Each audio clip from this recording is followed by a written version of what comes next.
নমস্কার, দেখছেন TV9 বাংলা। আপনাদের সঙ্গে রয়েছি আমি শুভজিৎ মিত্র। শুরু করছি হোয়াট বেঙ্গল থিংস টুডে। এখানে যারা উপস্থিত আছেন কিংবা টেলিভিশন পর্দার ওপারে যারা আছেন তারা প্রত্যেকে আমার সঙ্গে সহমত হবেন, এ রাজ্যে মানে পশ্চিমবঙ্গের ছাত্র আন্দোলন বা যুব আন্দোলনের একটা সুদীর্ঘ ইতিহাস আছে। যদি আমরা সেই পাতাটা উল্টাই তাহলে স্বাধীনতার আগে কিংবা স্বাধীনতার পরে এমন বহু আন্দোলন হয়েছে যেখানে ছাত্র বা যুবরা তাদের ইস্যু নিয়েই পথে নেমেছিল। পরবর্তীতে মূলধারার রাজনৈতিক দল যারা ছিল তারা সেই ইস্যু নিয়েই পথে নামে। কখনো কখনো সেটা দেশের স্বার্থে, রাজ্যের স্বার্থে, ভোটের ইস্যুও হয়। কিন্তু বর্তমান সময়ে আমরা দেখছি যে বিভিন্ন রাজনৈতিক দলের মাদার পার্টি যারা আছে তারা কোনো একটা ইস্যু নিয়ে রাস্তায় নামছে, তাদের সঙ্গে নামছে সেই রাজনৈতিক দলের ছাত্র ফ্রন্ট অথবা যুব ফ্রন্ট।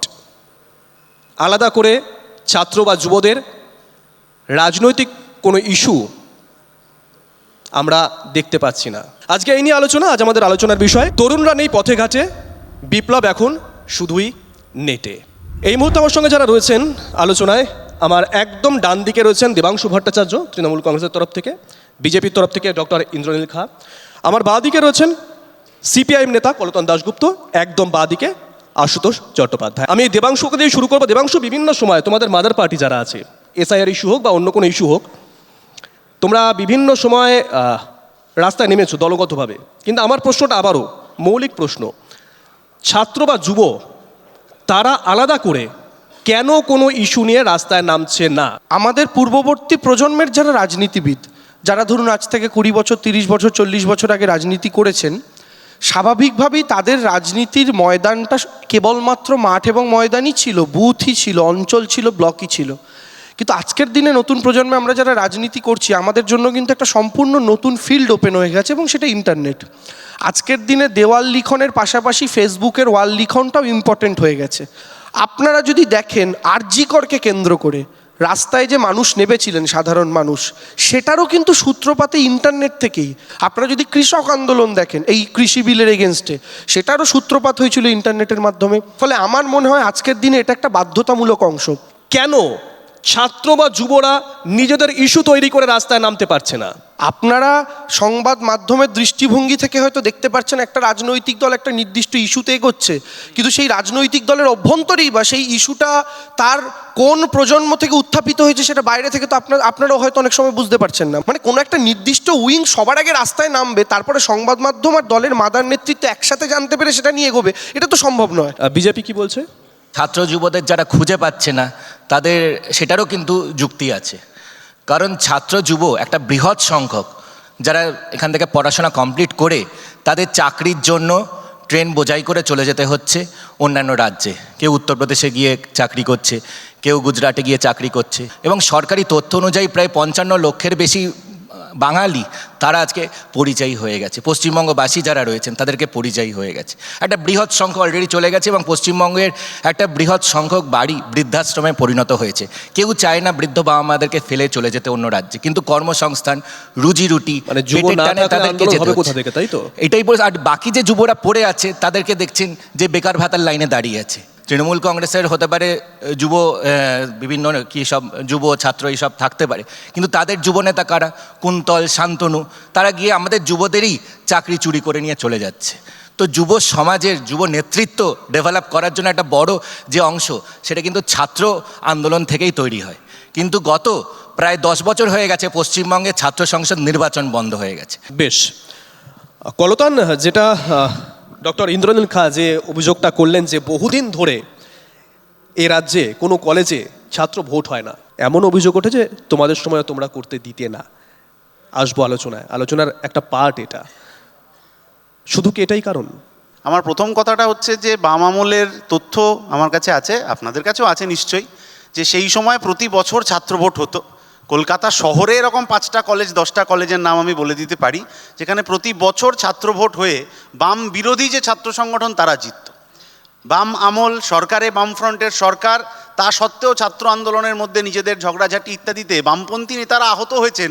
এই খবর পুরনো টিভি মিডিয়া খুললে আপনিও পাবেন, আমিও পাব। প্রশ্নটা ডেমোক্রেসির, যে আমি এই প্রসেসটাকে অনগোয়িং রাখবো কিনা।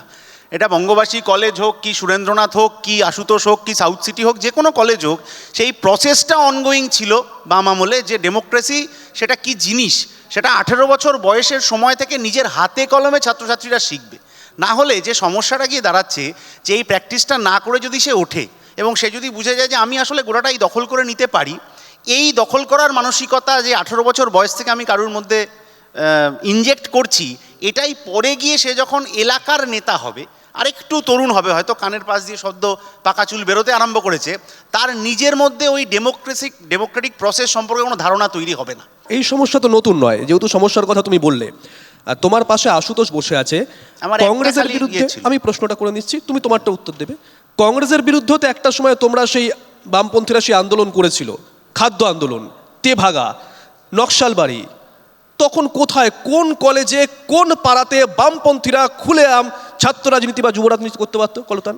নকশালবাড়ি কলেজের যদি ইতিহাস বলেন সেটা আমি বলে দিতে পারি। নকশালবাড়ির ওই কলেজে যাওয়ার আমার কিছু কাজকর্ম ইত্যাদিতে ছিল। সেই নকশালবাড়ি কলেজ হোক বা অন্য কলেজ হোক, আমি বলছি কলেজ রাজনীতির মধ্যে এই গণতন্ত্রের প্রসেসটা সেটা আপনি কিভাবে পাবেন তার ওপর। কোনো কলেজে তৃণমূল জিতবে, কোনো কলেজে ছাত্র পরিষদ জিতবে, কোনো কলেজে এসএফআই জিতবে, আলাদা প্রশ্ন, কিন্তু এই প্রসেসটা তো থাকতে হবে।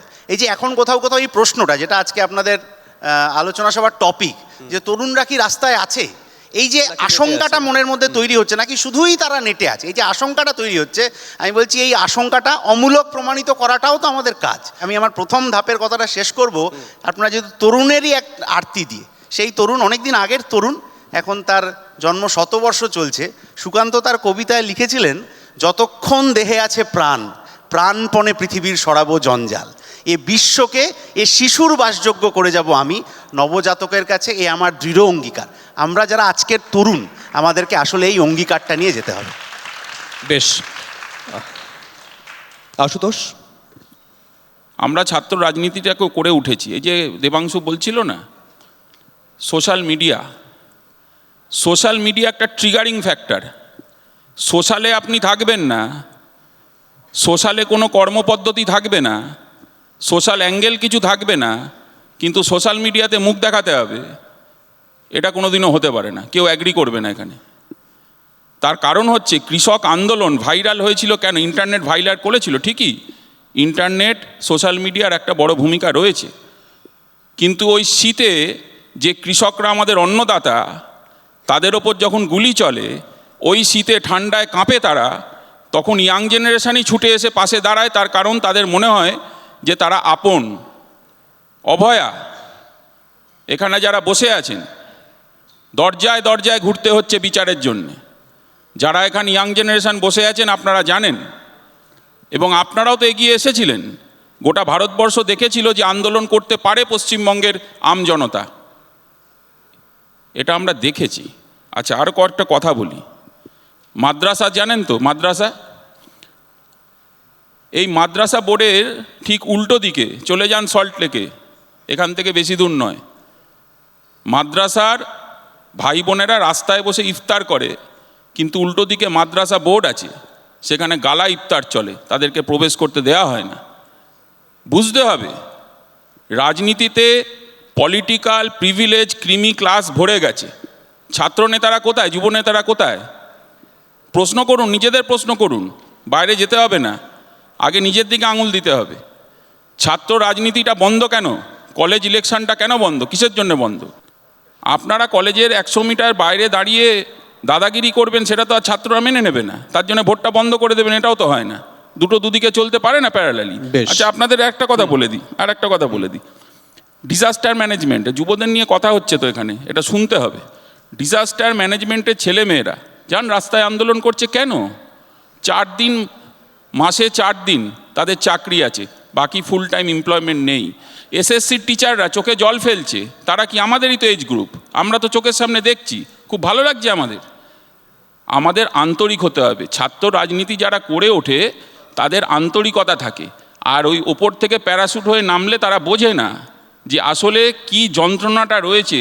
বাড়ির মানুষ হওয়া, বাড়ির আপনজন হওয়া অনেক বড় দায়িত্ব, আর সেটা আসে একমাত্র ছাত্র যুব রাজনীতি থেকেই। নমস্কার। দেবাংশুর কাছে আবারও যাব। দেবাংশু, এখানে অনেকে বসে আছে জেনজি, আমি হলপ করে বলতে পারি অনেকেই বুঝে হোক না বুঝে হোক, বাংলাদেশে যখন ওই ছেলেটি আবু সাইদ গুলি খেয়েছে তার সমর্থনে ফেসবুকে লিখেছে, আমি হলপ করে বলতে পারি ইরানের সর্বোচ্চ শাসক খামেনির একটি ছবি নিয়ে, ছবির একটা অংশ পুড়িয়ে একটি মেয়ে সিগারেট খাচ্ছে, সেই ছবি এখানে 90% ছেলেমেয়ে শেয়ার করেছে।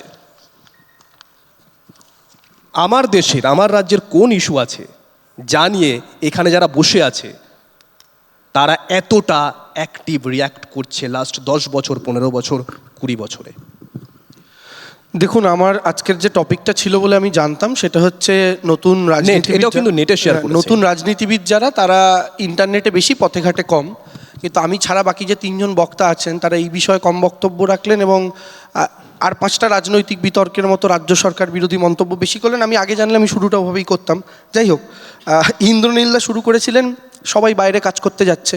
আমি ইন্দ্রনীলদাকে বলবো কলকাতায় উঠে একটু ট্যাক্সি ফ্যাক্সিগুলো চড়তে, তার মধ্যে কজন বাংলায় কথা বলছে আর কজন কলকাতা থেকে একটু দেখতে, একটু ওলা উবেরগুলোয় চড়তে, তার মধ্যে কজন পশ্চিমবঙ্গ থেকে একটু দেখে নিতে, এবং একটু হাওড়া স্টেশনে গিয়ে দাঁড়াতে বিহার, ইউপি, ঝাড়খণ্ড থেকে যে কটা ট্রেন ঢুকছে তাতে কত লোক বোঁচকা বেঁধে পিঠে করে কলকাতায় পার্মানেন্টলি এসে দুটো কাজের জন্য আসছেন, সেটাও একটু ইন্দ্রনীলদা যদি দেখেন, কারণ ওগুলো তো ডবল ইঞ্জিন থেকে আসছে, একটা ইঞ্জিনে করে হাওড়া স্টেশনে এসে নামছে। তো এটা একটু দেখার দরকার আছে। দ্বিতীয় কথা হচ্ছে পরিযায়ী শ্রমিকের আলোচনা হলো, ঠিকই তো, পরিযায়ী শ্রমিক একটা সমস্যা, কিন্তু আমাদের ভারতবর্ষ এমন একটা দেশ যেখানে এক একটা রাজ্যের এক এক রকম জব অপরচুনিটি আছে। তেমন যদি পরিযায়ী শ্রমিকের কথাই আমি বলি, কেন্দ্রীয় সরকারের এই তথ্য অনুযায়ী ভারতবর্ষের মধ্যে সবচেয়ে বেশি পরিযায়ী শ্রমিক যারা গোটা ভারতকে ডেলিভার করে, তার মধ্যে টপ 2 স্টেট কারা? প্রথম রাজ্য হচ্ছে উত্তরপ্রদেশ, দ্বিতীয় রাজ্য হচ্ছে বিহার। দুটোতেই ডবল ইঞ্জিন। কিন্তু ডবল ইঞ্জিনের একটা মুশকিল হচ্ছে যে ডবল ইঞ্জিনের ইঞ্জিন দুটোর মুখ যদি একদিকে ঘোরা থাকে তবে ট্রেনটা এগোয়, কিন্তু এদের ডবল ইঞ্জিনটা আবার অন্য, দুটোর মুখ দুদিকে ঘোরানো, ট্রেন এগোচ্ছে না। তো এই জন্য উত্তরপ্রদেশ, বিহার থেকে সবচেয়ে বেশি পরিযায়ী শ্রমিক যাচ্ছে ভারতবর্ষের বিভিন্ন রাজ্যে। তো তারা বাংলাকে বলার আগে একটু সেই জায়গাটা দেখলে ভালো হয়। আমি এটাই আপনাদের বলছি, ভারতবর্ষের মাটিতে বর্তমানে গোটা সোসাইটিটা না শুধু ধর্মের ভিত্তিতে নয়, সব রকমভাবেই ভীষণ রকমভাবে পোলারাইজড। আজকে যদি কেউ ভারতবর্ষে মনে করেন নরেন্দ্র মোদীর একটা পলিসির এগেনস্টে বলবেন, কংগ্রেসি ট্যাগ তার গায়ে লেগে যায়। পশ্চিমবঙ্গের মাটিতে আপনি যখন বিরোধিতা করবেন তখন কিন্তু শাসক দলের তরফ থেকে বিরোধী হয়তো বলা হয়, বিরোধী বক্তব্য হয়তো বলা হয়, কিন্তু আমরা কিন্তু কনফিউজ থাকি এটা বামের তরফ থেকে বলছে না বিজেপির তরফ থেকে। চলতান আজকে সোশ্যাল মিডিয়া সে একটা ট্রেন্ড সেট করে দেয়। এই সোশ্যাল মিডিয়ার ট্রেন্ডটা সেট হয়েছে একটা নতুন ইউনিভার্সিটি ভারতবর্ষে তৈরি হওয়ার পর, যেটার নাম হোয়াটসঅ্যাপ ইউনিভার্সিটি।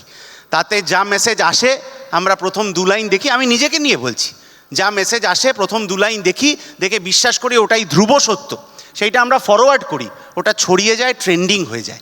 কিন্তু ওইটা যে ট্রেন্ডিং হচ্ছে ওইটা আসল কি না, চীনের চেয়ারম্যান আমাদের চেয়ারম্যান বলতে বলতে কখন যে চীনের রোবট কুকুর আমাদের রোবট কুকুর হয়ে যাবে, এইটা আমাদের হচ্ছে যে হিসেবের মধ্যে থাকে না। কিন্তু আজকের তরুণ প্রজন্মকে এগুলোর মধ্যে বাড়তি করে ঢুকতে তো হবেই। এই যে সোশ্যাল মিডিয়ায় আমাদের একটা কথা চলে, এটা আমি কাউকে ব্যক্তিগতভাবে বলছি না যে রাজনীতি বুঝি না, কিন্তু অমুক দাদাকে আমার ভালো লাগে, এটা আমরা সবাই অনেকে শেয়ার করেছি। কিন্তু আমি একজন রাজনৈতিক দলের প্রতিনিধি হিসেবে এইটুকু আপনাদেরকে অনুরোধ করতে চাই যে রাজনীতিটা বুঝুন, বুঝে তারপর দাদা দিদিকে ভালো লাগুক না লাগুক। কারণ রাজনীতি যখন আপনার ভবিষ্যৎ ঠিক করছে, আপনি যে ইনস্টিটিউশন থেকে আজকে এখানে এসছেন আমাদের এই ভাষণ শুনতে, সেই ইনস্টিটিউশনের ফিজটা কত হবে, তাতে গভর্নমেন্ট সাবসিডি দেবে কি না, নাকি আপনাকে কয়েক লক্ষ টাকা দিয়ে পড়াশোনা করতে হবে, এটা আসলে গভর্নমেন্ট ঠিক করছে। তাহলে যে গভর্নমেন্ট আপনার ভবিষ্যৎ ঠিক করছে, যে পলিটিক্স আপনার ভবিষ্যৎ ঠিক করছে, আমার ভবিষ্যৎ ঠিক করছে, তাহলে সেই পলিটিক্সের পক্ষে বা বিরুদ্ধে আমাদের ভোকাল হতে হবে। তারপর দাদা দিদিকে ভালো লাগা, মেসেঞ্জারে হাই পাঠানো, সেটা তো তার পরের বিষয়, কিন্তু আমাদের পলিটিক্যালি অ্যাওয়্যার থাকতে হবে। আশুতোষ নিজে বাম জমানায় বাম বিরোধী ছাত্র আন্দোলন, পরবর্তীতে যুব আন্দোলন করে উঠে আসা। আশুতোষ হয়তো সহমত হতেও পারো, নাও হতে পারো। একটা সিস্টেমের কাছ থেকে যদি আমাকে কিছু আদায় করতে হয় তাহলে আমাকে রাস্তায় নামতে হবে, প্রয়োজনে পথ অবরোধ করতে হবে, দিনের পর দিন হাঙ্গার স্ট্রাইক করতে হবে। যদি বলি কথাটা ফিজিক্যালি চেপে ধরতে হবে সিস্টেমটাকে। সহমত? দেখুন, একদম সহমত। তার কারণ দেখুন, রাস্তাই তো রাস্তা দেখায়, রোড শোজ দ্য রোড। রাস্তায় আন্দোলন হবে, মুভমেন্ট হবে, সোশ্যাল মিডিয়া সেটা আসবে, সোশ্যাল মিডিয়া নিজের মতন চলবে, কাউকে তো রেস্ট্রিক্ট করা যায় না। যেটা মুভমেন্টকে রেস্ট্রিক্ট করা যায় না, কোনো আন্দোলনকে থামানো যায় না, ঠিক সোশ্যাল মিডিয়াকেও থামানো যায় না। তার কারণ আপনার যে কোনো আন্দোলনের ক্ষেত্রে পক্ষ এবং বিপক্ষ দুজনেই থাকবে, এবং দুজনের যে বক্তব্য সেটাই কিন্তু গ্রহণ করতে হবে। আমার যদি কেউ বিপক্ষে থাকে তারটাও আমার শ্রদ্ধার সাথে নিতে জানতে হবে, অ্যাবজর্ব করতে জানতে হবে। বিজেপি কি বলছে? নিয়োগ চাই বিজেপি তাই এই কর্মসূচিটা ভারতীয় জনতা যুব মোর্চা নিজে নিয়েছে এবং ভারতীয় জনতা যুব মোর্চার এই কর্মসূচিতে আমাদের প্রদেশ সর্বভারতীয় নেতৃত্ব তারা সকলে মিলে উপস্থিত হয়ে এবং সমগ্র পশ্চিমবঙ্গ জুড়ে গত 1 মাস ধরে আমাদের 6596টা ক্যাম্প হয়েছে, যেখানে লক্ষ লক্ষ যুব সমাজ এগিয়ে এসছে একটাই বক্তব্য যে রাজ্যে সরকার ইন্দ্রনীল বাবু- নিয়োগ দিতে পারছে না, তার ইন্দ্রনীল থাকার বাবু, অধিকার আপনি- নেই। না আপনি যেটা এই যে বলছেন বললাম কেন বলছি কথাটা, কারণ আজকের যে বিষয়টা যে অন্যান্য রাজনৈতিক দলে তাদের ওখানে ছাত্র যুবদের আন্দোলন বা ছাত্র যুব যে বিভিন্ন ফ্রন্টাল অর্গানাইজেশনগুলো আছে সেগুলোকে গ্রো করতে দেয় না, না, সেই আপনি যেটা পরিস্থিতিটা বলছেন সেটা একটা ডিফারেন্ট আছে। campaign আর নইলে- movement এর মধ্যে একটা না, basic পার্থক্য আছে। এটা একটা জন আন্দোলনের আকার নিয়েছে, কারণ সাধারণ মানুষ এগিয়ে আসছে। আর একটা নইলে কি হয়, আজকে যদি যুব বা ছাত্রদেরকে আমরা গ্রো করতে না দিই তাহলে কংগ্রেসে আজকে রাহুল গান্ধী কংগ্রেস চিফ হতে পারবে না, বা তৃণমূল কংগ্রেসে অভিষেক ব্যানার্জি যিনি ছাত্র যুব কোনো আন্দোলনই করেননি। আমি একটা প্রশ্ন করছি, ছাত্র যুব আন্দোলন করেননি অভিষেক বন্দ্যোপাধ্যায়, তিনি মাথায় বসে গেছেন তৃণমূলের যুব সংগঠনের, যেটা ইন্দ্রনীলদা বললেন। ইন্দ্রনীলদা এখন তৃণমূল এই বিজেপির যুব মোর্চার সভাপতি বলে আমি জানি। ইন্দ্রনীলদা যুব মোর্চার সভাপতি হওয়ার আগে কটা নোটেবল আন্দোলন করেছেন একটু বললে আমি পরবর্তীকালে খুশি হব। দু সেটা নম্বর তোমাদের বক্তব্য- থানাতে জানতে পেরে দাদা, যাবে। আমি দাদা, আমি একটু বলে নিই, থানাতে please, জেনে করার যাবে সময় না বললে যে ভালো হয়। কতগুলো কেস বিষয়টা যেন আমার সাথে ব্যক্তিগত না হয়ে না যায়। না একটু না না ভয় পাচ্ছে আমি না, বলছি বোঝাই না না দুটো পজিশনের কথা হচ্ছে, উনি ওই পজিশনটা করে, এখন হ্যাঁ, নিচ্ছেন হ্যাঁ, যে পজিশনটা অভিষেক ব্যক্তিগত যেন না হয়ে আমি যায়। দুটো আমি কতগুলো পয়েন্ট বলি, আমার মনে হয় যে যা কতগুলো টাইমে বললে ভালো case হয়। হয়ে গেছে, add দেখুন করে আরেকটা দিয়েছে, তোমাদেরই প্রশ্ন ভুল। আমাদের সঞ্চালক মহাশয় যেটা প্রথমে করেছিলেন যে বর্তমানে ভারতবর্ষের মাটি থেকে এরকম আন্দোলন উঠছে না কেন। দেখুন বর্তমানে ভারতবর্ষে যে দলটা ধরুন সরকার চালাচ্ছে, ওরা প্রথমে আসার পর তো আইডিওলজিক্যালি দেশটাকে একটা টুকরো করেছে। ধরুন আজকের দিনের ইয়ং জেনারেশন ভারতবর্ষে ইউপি, মধ্যপ্রদেশ, বিহার, আপনি চোখ বন্ধ করলে কি দেখবেন? গলায় একটা উত্তরীয়, মাথায় একটা তিলক কেটে মুসলিম ঠেকাতে যাচ্ছে, ঠিক আছে? রাস্তায় দাঁড়িয়ে রয়েছে, গাড়ি থেকে নামিয়ে গরু ধরে বলছে এই তুমি কেন গরু পাচার করছো, অথচ ওদিকে ওর মাথায় যে বসে আছে যার জন্য করছে সে বিফ এক্সপোর্টে দেশকে 1 নম্বরে নিয়ে চলে গেছে। এই যে পরিস্থিতি আজকে একটা ইয়ং জেনারেশনকে শুধুমাত্র ধর্ম এবং এই ব্যাপারটার মধ্যে ভুলিয়ে রেখে শুধুমাত্র রিলিজিয়াস অ্যাক্টিভিটির মধ্যে পুট করা কি কাজ একটা দেশের মানে একটা ইয়ং জেনারেশনের বর্তমান কেন্দ্রীয় সরকারের না, সেটা দৌলতে? দেবাংশু- তার কারণটা হচ্ছে 14ই ফেব্রুয়ারি দেবাংশু, তোমার অভিযোগ যাবে। খুব পরিষ্কার, তোমার অভিযোগ বিজেপির দিকে। না, না, আমার বক্তব্য আমি হচ্ছে একটি বলা যাবে। রাজনৈতিক দল, প্লিজ, একটি রাজনৈতিক দল তার একটা এজেন্ডা ক্রিয়েট করবে। অপোজিশন যারা থাকে তাদের সেটাকে রেজিস্ট করতে হবে। আমি ফুটবল খেলতে পারি, আমাকে টেনিস আচ্ছা, খেলতে একটু বললে কিন্তু আমি টেনিস আমরা আমি আপনাকে এটাই বলছি, একটা রাজনৈতিক দল ভারতবর্ষের অন্যান্য রাজ্যে যখন 14ই ফেব্রুয়ারি ভ্যালেন্টাইন্স ডের দিন পার্কে কেন ছেলেমেয়েরা যাচ্ছে তার জন্য ঠ্যাঙাতে যাচ্ছে, পশ্চিমবঙ্গের মাটিতে কিন্তু আমরা কোন তার রাজনৈতিক জন্য দল? আমাদের রাজনৈতিক একটু রাজনৈতিক তোমাদের পিলখানায় ঘুরে রাজনৈতিক এসো। সংগঠন কোথায় গেছে? বিজেপির পিলখানায় সিস্টার ঘুরে অর্গানাইজেশন, গেছে। আরএসএস এর সিস্টার তাহলেই বুঝতে অর্গানাইজেশন, বজরং দল যাচ্ছে, বজরং দল ভিএইচপি তোমাদের কেউ নয়, কোন রাজনৈতিক দল গেছে? ভিএইচপি তোমাদের কেউ নয়, কোন তোমাদের রাজনৈতিক সিস্টার দল? অর্গানাইজেশন, তোমাদের কোন আরএসএস এর পার্ট নয়, কোন রাজনৈতিক দল ভিএইচপি গেছে? তোমাদের পার্ট কি কোন নয়? রাজনৈতিক দল গেছে? আরে ভারতীয় VHP জনতা পার্টি তোমাদের part কি জানি না। নয়? এটা বন্ধ করে শেষ, আমরা ফেলো। আলোচনা অন্য দিকে ফেব্রুয়ারি নিয়ে চলে কথা যাচ্ছিলাম। বলছি। ভিএইচপি তোমাদের কেউ নয়, আমরা আলোচনা একেবারে অন্যদিকে নিয়ে চলে যাচ্ছিলাম। ভিএইচপি তোমাদের কেউ নয়। সময় একদম শেষ। যে- দেবাংশুর প্রশ্ন দিয়ে শেষ করব। দেবাংশু যে প্রশ্নটা তুললো, যে কোনো রাজনৈতিক দল তার মতন করে একটা ইস্যু তৈরি করার চেষ্টা করবে, রেজিস্ট করা অপোজিশনের কাজ তো। 10 সেকেন্ড প্লিজ। 50 দিন পায়ে হেঁটে বামপন্থী যুব সংগঠন ইনসাফ যাত্রা করেছিল। বামপন্থী ছাত্র সংগঠন এখনও সরকারি স্কুল বাঁচাও, মূল বাঁচাও, শিক্ষার মূল বাঁচাও, এই লড়াইটা লড়ছে তাদের মতো করে। কিন্তু সেই প্রশ্ন রয়ে গেল যে ছাত্র যুবরা সোশ্যাল মিডিয়ায় যতটা অ্যাক্টিভ থাকছে, আমি কোনো রাজনৈতিক দলের কথা বলছি না, আম ছাত্র যুব, তারা তাদের চাহিদার জন্য, দাবির জন্য মাঠে ময়দানে কেন অতটা অ্যাক্টিভ থাকছে না? দায়ী কে?